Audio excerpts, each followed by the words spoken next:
Good morning বন্ধুরা, আশা করি যে যেখান থেকে আমার ভিডিওটা দেখতেছো সবাই সুস্থ শান্ত ভালো আছো। তা সেটাই কামনা করি। আর এই যে সকাল সকাল দেখো সূর্যমামাটা দেখছো কি সুন্দর উঠেছে। আর এই যে এমএমডি ফ্যামিলির থেকে আজকে আবার নতুন আরেকটা ব্লগ শুরু করে দিলাম। আশা করি সম্পূর্ণ ভিডিওটা আপনাদের ভালো লাগবে। তো এই যে সকাল সকাল ঘুমের থেকে উঠে সমস্ত কাজ ব্যস্ত করে নিয়েছি, বাসি কাজ। আর আমার গাছের ফুলগুলা দেখুন কি সুন্দরভাবে ফুটে আছে। সব অল্প অল্প হলেও কিন্তু একটা দুইটা করে ফুটলেও দেখতে কিন্তু দারুণ লাগে। নিজের গাছে ফুল দেখলে নিজেরই শান্তি লাগে, ঠিক না? তাই যে সমস্ত কাজ বাস্ত বলেই দিলাম, হয়ে গেছে। হয়ে যাওয়ার পরে এই যে এখন চলে আসলাম রান্নাঘরে। কাজ বলতে শান্তা করি নেই, মানে যে বাসি কাজ, ঘর ঝাড়ু দেওয়া, সংসারে যোনটা মেয়েদের কাজ থাকে সকালবেলা ঘুমের থেকে ওঠার পরে সেগুলোই করে নিয়েছি। তারপর কাপড়টা চেঞ্জ করে এই যে এখন ছেলের জন্য খাওয়া রেডি করতে যাচ্ছি। যেহেতু ছেলে আবার 8টার মধ্যে স্কুল চলে যাবে, তার জন্য এই যে ছেলের জন্য সকাল সকাল ওই যে রুটি করব না, সরি, পুরি করব। আর ওই দিক দিয়ে সুজি করে দিব, আর এদিক দিয়ে আমি আটাটাও মেখে নিচ্ছি। তোমাদের দাদা রুটি খায় আর ছেলে পুরি খেয়ে যায়, তার জন্য ওকে আবার পুরি করে দিতে হয়।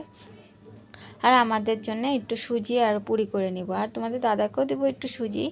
আর এই ফাঁকে আমি ছেলের জন্য রান্না করে নিচ্ছিলাম। সকাল ঝোল লেগেই থাকে, যেহেতু সকালবেলা ছেলে 8টার মধ্যে বের হয়ে যায়। আর তোমাদের দাদা ধরো 10টার দিকে বের হয়ে যায়, এত একটা ইসে লাগে না, তাড়াহুড়া লাগে না, কিন্তু ছেলের জন্য একটু তাড়াহুড়া করতে হয়। আর সকাল সকাল এত তাড়াতাড়ি পারাও যায় না। তার মধ্যে এই যে ছেলের জন্য খাওয়া রেডি করে নিয়েছি, পুরি আর সুজি দিয়েছি। আর বলছিলাম যে আমার গাছেও কত ফুল ফুটেছে, দেখো এই যে আমার গাছের ফুল, এগুলা সব একেবারে সাজি ভর্তি করে নিয়ে আমি এখন ঠাকুরঘরে চলে আসলাম ছানছুন করে। তো এই যে ঠাকুর পূজাটা ওইভাবে করে নিলাম। করে নেওয়ার পরে তারপরে আর তোমাদের কাছে আজকে আমি ওরকম ভিডিও কিছু শেয়ার করলাম না, তারপরে নিজের জন্য একটু খাওয়া রেডি করে নিয়ে নিলাম।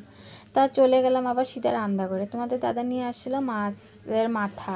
সেই মাছের মাথা দিয়ে আজকে একটা মানে তরকারি টাইপই করবো। আজকে আর মুড়ি ঘন্ট করবো না, মুড়ি ঘন্ট করতে হলে তো জহা চাউল দিতে হয়, আমার জহা চাউলটা বাড়ন্ত, সেই জন্য আজকে জহা চাউলটা দিব না। শুধু আলু আর পেঁয়াজ আর গরম মশলা দিয়ে মাখো মাখো করে একটা তরকারি বানায় নেব।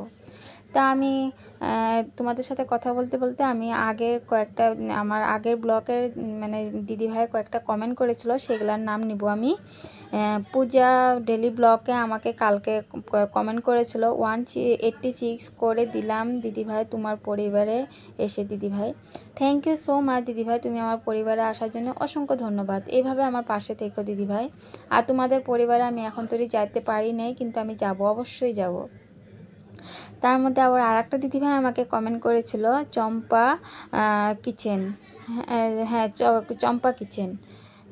তা সেই দিদিভাই আমাকে লিখেছিল খুব খুব সুন্দর হয়েছে। থ্যাংক ইউ সো মাচ দিদিভাই, তুমি আমার ভিডিও দেখে এত সুন্দর কমেন্ট, এত মিষ্টি কমেন্ট করেছো, এটার জন্য অসংখ্য ধন্যবাদ দিদিভাই। তোমার পরিবারেও আমি আসব, আমি আসার সময় পাই নাই, তার জন্য আসতে পারিনি। ঠিক আছে, আমি তোমাদের সবের পরিবারে আমি ঘুরে আসব, ঠিক আছে। তারপরে এদিক দিয়ে দেখো আমার তো রান্না বান্না তো করতেই আছে, সেদিক দিয়ে আমার মাছ ভাজাটাও হয়ে গেছে। আর এদিক দিয়ে আমি গোটা জিরা সোমবার দিয়ে তারপরে যে আলুটা প্রথমে নিলাম, তারপরে লঙ্কার গুঁড়ো, আর যখন নামায় নিব তখন নামায় নেওয়ার আগে মানে ওই যে এলাচি আর দালচিনি একটু গুঁড়ো করে দিয়ে দিব। এদিক দিয়ে মশলাটা কষতে কষতে এদিক দিয়ে আমার সমস্ত আর বাদ বাকি যা কাজ ছিল সেগুলো করে নিয়েছি। আজকে আর তোমাদের কাছে সেগুলো শেয়ার করলাম না।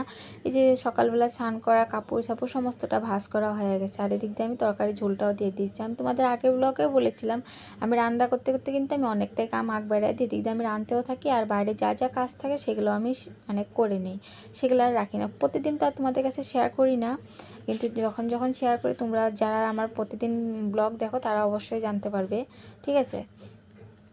দিক দিয়ে আমি তরকারিটাও নামায় নিলাম, তরকারিটাও হয়ে মানে ঝোল দিয়ে দিলাম, দেওয়ার পরে তারপরে যে এখন তরকারিটা সুন্দরভাবে মানে বলক হচ্ছে। আর দেখতে এত অসাধারণ হয়েছিল, দেখো লাল লাল মাছের মাথা দিয়ে ঝোল, কে কে খাও অবশ্যই কমেন্টে জানাও। আর এরকমভাবে রেসিপি করে তোমরাও একবার ট্রাই করে খেয়ে দেখো, অসাধারণ লাগে। সামান্য একটু আমি ঘিও দিয়েছিলাম আর একটু চিনিও দিয়েছিলাম, কিন্তু এটা আমাদের জহা চাউল একটু অ্যাড করে দিতে পারলে আরও একটা ভালো লাগতো, কিন্তু জহা চাউল আমি বললাম না ঘরে ছিল না। আর এই যে গতকালকের অল্প একটু সবজি ছিল সেটা গরম করে রেখে দিয়েছি, আর ডালও ছিল সেটাও গরম করে রেখে দিয়েছি।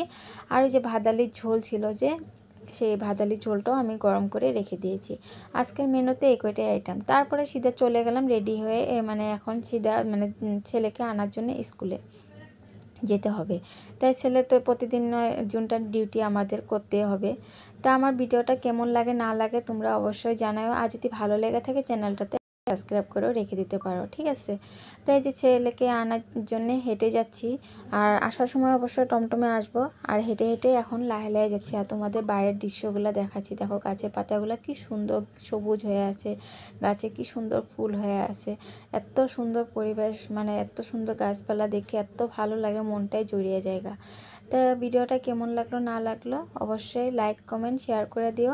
আর যারা যারা আমার নতুন বন্ধুরা আমার এই চ্যানেলটাতে নতুন এসেছো, অবশ্যই এই চ্যানেলটাতে একটা সাবস্ক্রাইব করে রেখে দিও যদি ভালো লেগে থাকে। আর যারা যারা অলরেডি যারা সাবস্ক্রাইব করে রেখে দিয়েছো তাদেরকে জানাই অসংখ্য ধন্যবাদ, ঠিক আছে।